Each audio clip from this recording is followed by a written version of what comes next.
Olá, seja bem-vindo, seja bem-vinda. Meu nome é Arthur Broring de Lima, sou acadêmico do curso de Direito da Uniplac. Este é um podcast vinculado ao projeto Tecnologia e Inovação para divulgação do conhecimento jurídico, inclusivo, coordenado pela professora Aline Longo. O projeto possui apoio financeiro da FAPESC, Fundação de Amparo à Pesquisa e Inovação do Estado de Santa Catarina. O projeto Tecnologia e Inovação para a Divulgação do Conhecimento Jurídico Inclusivo iniciou em outubro de 2023, com a finalidade de aferir em que medida o sistema processual brasileiro afeta econômica e socialmente a vida dos moradores da cidade de Lages, a partir da coleta de dados, especialmente através dos atendimentos do EMAGE, Escritório Modelo de Assistência Jurídica do curso de Direito da Uniplac, e da comunidade acadêmica dos diversos cursos da Uniplac, bem como através de índices regionais fornecidos por fontes oficiais, tais como Justiça em Números, do Conselho Nacional de Justiça, e outros que possam auxiliar na compreensão do fenômeno jurídico. Visa ainda promover a divulgação de conhecimento jurídico à sociedade através de mídia escrita e digital, com a participação de alunos bolsistas de diversos cursos. Hoje contamos com a presença da acadêmica Areta Wiggers Cisconeto, que vai falar um pouco sobre sua proposta de pesquisa que está alinhada com os objetivos do nosso projeto.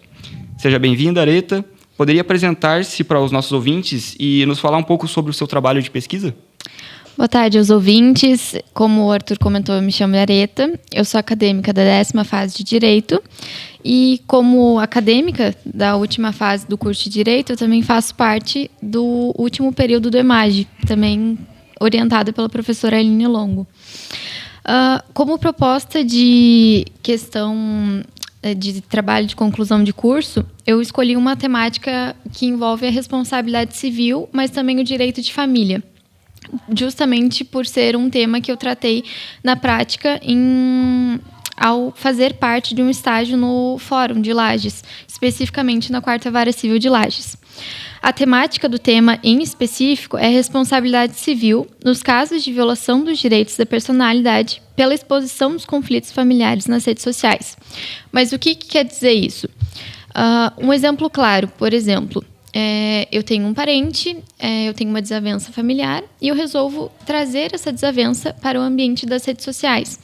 Muita gente acredita que o ambiente da internet é um ambiente é uma terra sem lei, como muitas pessoas dizem. Só que não é o que acontece. Mas, como se sabe, durante muito tempo, o ambiente familiar ele foi tratado tanto pela legislação brasileira quanto pela própria ideia de imunidade social, no ambiente social, como um meio onde a lei não é aplicada, ou até tudo que eu faço contra um parente, contra um familiar, não será punido de qualquer forma. E foi exatamente nesse ponto que eu quis tratar como acadêmica. Especificamente, eu quis tratar dos conflitos entre cônjuges, a questão de adultério, como isso é tratado quando é levado para o ambiente das redes sociais.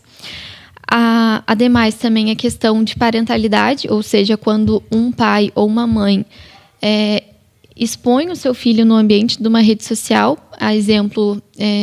por exemplo, do caso da Virgínia, que expõe em grande parte suas filhas desde criança, ou até mesmo a ideia comumente praticada nos dias atuais dos diários de nascimento das crianças, em que uma mãe ela cria um perfil na rede social e desde que a criança até durante o período da gestação já há a questão de divulgação de dados pessoais da criança enquanto um ser sem direitos à personalidade, ou seja, ela não tem o direito à questão de privacidade ou até a própria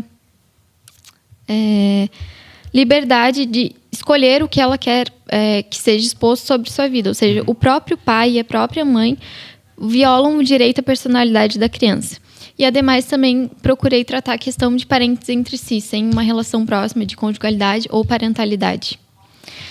A partir disso, a temática ela buscou tratar tanto na questão jurisprudencial como na legislação, atualmente, a legislação brasileira ela não tem nenhum enfoque dado à questão da responsabilidade civil na questão familiar, ou seja, nesses conflitos familiares. Por isso, o grande base do meu trabalho partiu da jurisprudência. E, a partir disso, eu cheguei a 3 pontos cruciais, ou seja, dentro daqueles 3 conflitos familiares que eu citei, eu achei julgados, que são, para que todos possam entender, julgados são a forma como um fórum, um juiz ou um tribunal julga um caso em específico, ou como ele tem entendido quando um familiar viola um direito à personalidade. Será que isso é indenizável? Será que não é? A partir desse momento, eu entendi e busquei informações de que a questão da conjugalidade, ela, embora mais aceita, ainda assim encontra entraves no quesito de o dever de indenizar em razão de um adultério não necessariamente ele é configurado. Por exemplo, se a traição aconteceu em um lugar fechado ou até mesmo não houve um dano sério à personalidade do cônjuge traído, não está sendo aplicado o dever de indenizar, ou seja, o dano moral não está sendo aplicado. Por outro lado, quando a gente trata da questão de parentes, ou seja, de brigas ou até injúrias proferidas no ambiente de uma rede social, entre parênteses, sem a questão de cônjuge, a jurisprudência ela não trata dessa forma, ela entende como um mero aborrecimento, especialmente um julgado dizia da seguinte forma, que isso é um mero aborrecimento de você entrar dentro de uma comunidade social, ou seja, a partir do momento em que você faz a sua inscrição em uma rede social, você está exposto a isso, especialmente no que diz respeito a um parente que profere um xingamento ou até mesmo uma opinião sua que você não gosta. Ou seja, esse parente, esse familiar, ele não será responsabilizado. Por fim, quanto à questão da parentalidade, enquanto acadêmica, eu tive um aprendizado muito grande, porque eu descobri, inclusive, que é uma questão tratada com um termo específico que eles chamam de oversharing. Oversharing é um fenômeno que eles tratam ao dizer que um pai ou uma mãe que expõe demais os seus filhos, ele pratica esse termo que foi cunhado.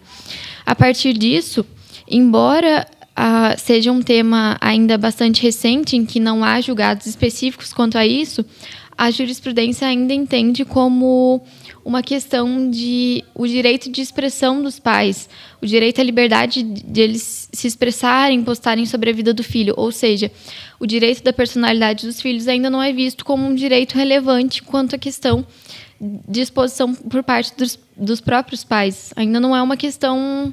Ainda há divergência. Ainda há divergência, exatamente. Por fim, a problemática ela foi parcialmente confirmada, mas tem a questão de cada conflito ele é lidado de uma forma diferente dentro do judiciário. Ainda não há uma resposta certa e definida. Assim como em qualquer área do direito em que você não consegue colocar os conhecimentos dentro de uma caixinha, fechar e dizer, não, está resolvido, é dessa forma, tem direito, não há direito. É difícil essa questão. É um tema bem relevante, um tema bem atual, que inclusive vai de encontro que a gente vem vendo na internet agora, justamente também pelo caso Felca, que tomou proporções bem grandes.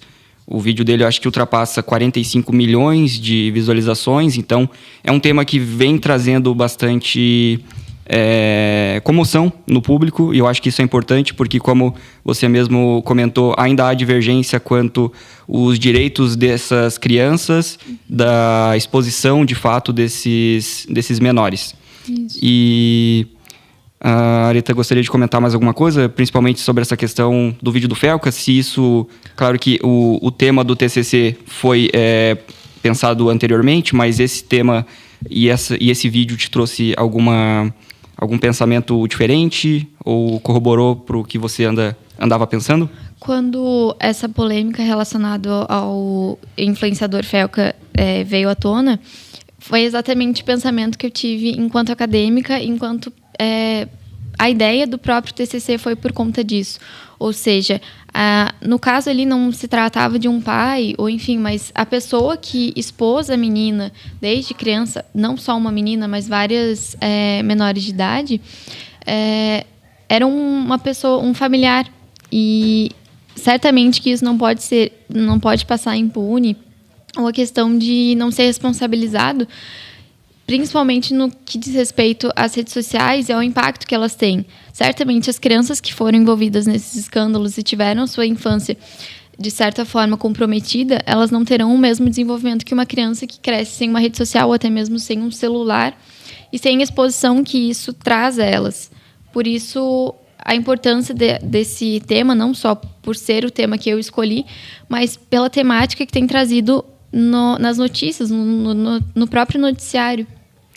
Muito interessante esse tema, e tentando fazer um link com o meu tema do TCC, que na verdade não vai ser bem exposto, que é sobre a penhorabilidade de criptomoedas nos processos de execução, mas um tópico específico que se trata do direito digital e do mundo digital, um novo mundo, basicamente, é que dos anos 90 em diante, a internet, como conhecemos hoje, a web, ela acabou se desenvolvendo rapidamente, e a rede mundial de computadores, como conhecemos, ela precisou ser regulamentada.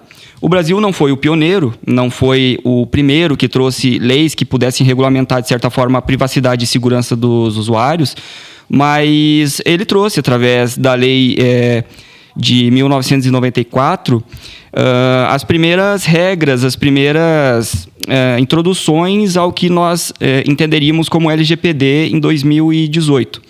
Então é muito interessante, linka bastante com o que a gente precisa ter na internet, um ambiente saudável, seguro e que proteja principalmente as crianças, que definitivamente não sabem como lidar com essas questões de exposição. Então, muito obrigado, Areta. Certamente a sua pesquisa em muito contribui para a realização dos objetivos deste projeto. E agradecemos a todos que estiveram conosco nesse episódio e deixamos o convite para que sigam acompanhando o podcast desse projeto. Até mais. Obrigada.